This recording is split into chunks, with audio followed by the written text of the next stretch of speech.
Assalamualaikum warahmatullahi wabarakatuh. Perkenalkan, nama saya Siti Kalsum dari Prodi D3 Teknologi Laboratorium Medis tingkat 1. Saya akan menjelaskan mengenai anatomi sistem pernapasan pada manusia. Untuk lebih memahami mengenai materi ini, mari kita bahas satu persatu mengenai organ yang digunakan dalam sistem pernapasan.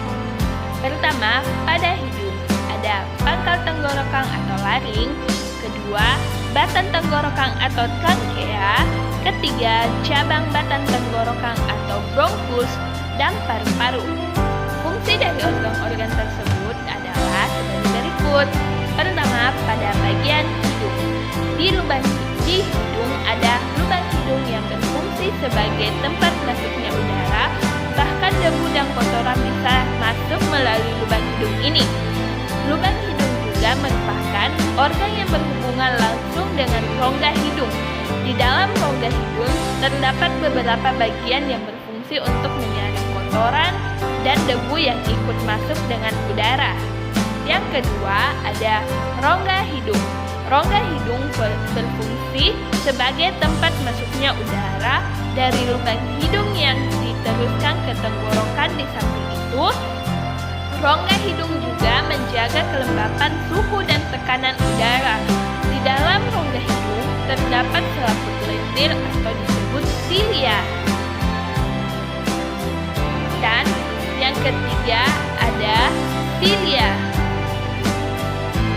Silia merupakan rambut-rambut yang bagian bawahnya terdapat selaput saraf pembau.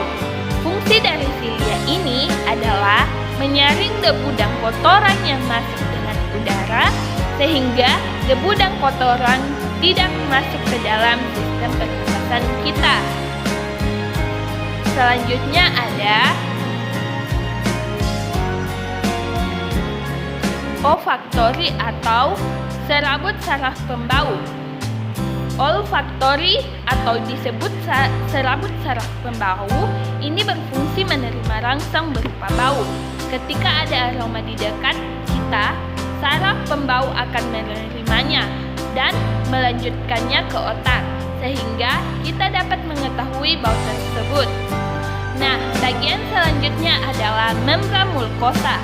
Membran mukosa atau disebut selaput lendir yang merupakan bagian yang melapisi sebagian besar area rongga hidung.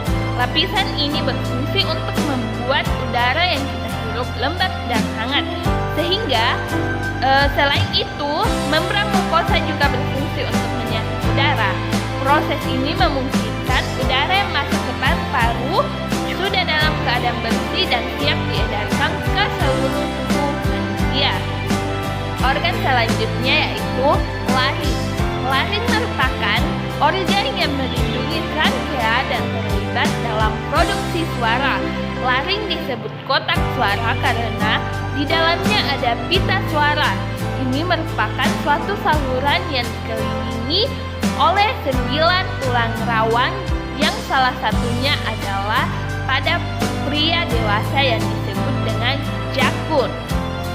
Organ lain pada sistem pernapasan manusia adalah trakea yang merupakan tabung memanjang yang memiliki diameter sekitar 20-25 mm dan panjang sekitar 10-16 cm. Trakea tersusun dari 20 tulang awan yang berbentuk cincin yang kuat tetapi fleksibel. Dinding trakea tersusun atas cincin-cincin, tulang rawang dan selaput lendir yang terdiri atas jaringan epitel. Percabangan terakhir yang bersambung ke bagian kiri dan kanan paru-paru disebut bronkus. Struktur bronkus hampir sama dengan trakea yang tersusun dari tulang-tulang rawang bronkus yang berfungsi sebagai penyaring udara, tetapi sifatnya hanya sekedar sebagai penyaring sekunder. Selanjutnya yaitu paru-paru yang merupakan faktor utama di dalam sistem pernapasan manusia. Organ ini dibungkus oleh selaput rangkai dua yang disebut pleura yang berfungsi untuk melindungi paru-paru dari gesekan saat mengembang atau mengempis.